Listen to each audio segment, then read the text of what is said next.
presentation on The Gargoyle by Andrew Davison. Okay.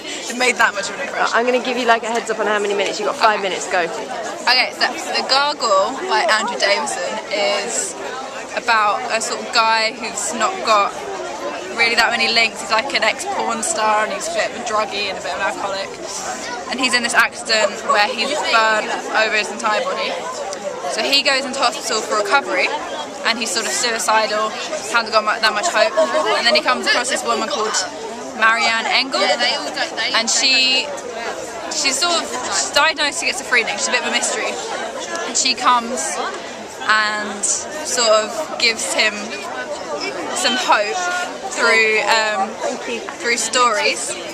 So they're kind of like fables she tells. She tells him fables. They're sort of I think one's to do with the Vikings and one's to do with like different ones. Okay. But then she also has this other set of stories which she tells, which she says are of her past when she knew him in like 14th century Germany. It's something really random like that. Okay.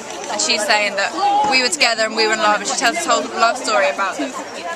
So the narrative's kind of split into the present day when they're in hospital and there's recovery, and the later on when they're at her house and he's recovering still, and these stories that she tells. Yeah. So it's kind of a weird shift, and you get like, I found when like it came to the stories bit, I was getting really into it, and then when it went back to the narrative, I was like, interesting. It's a bit boring. Okay. Because there's only so much you can say about a man recovering from burns. And it felt like, I think it was his debut novel, and it felt like a debut novel. Yeah. In what way? In a way that it felt like he'd been thinking about it for years, and he had like 50 ideas, and he didn't like have a good person in the beginning just to go, okay, just take these 5 ideas and go with it. He just went, okay. And it kind of just felt like... Did you enjoy the narrative style? Was it? Because it's been said that it's rubbish. Yeah. Yeah.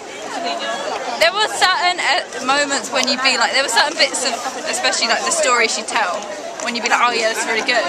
But they last for like a bit of a page, and then you'd be like,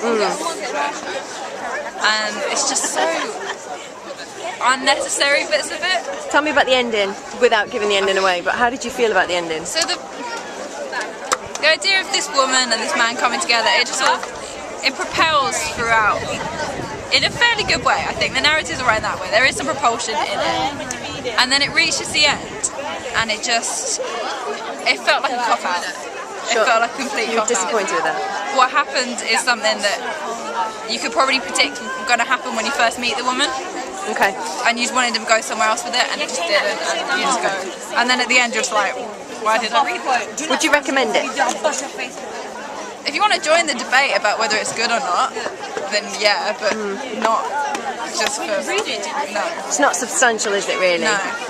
I mean, you can get through it pretty quickly, even though it's quite big, you get through it pretty quickly. It's almost like a nice starter novel into the course. And then you could sort of pick a book that isn't anything like it. Absolutely. I take it you're not going to use it for your coursework or your while you're reading. Excellent.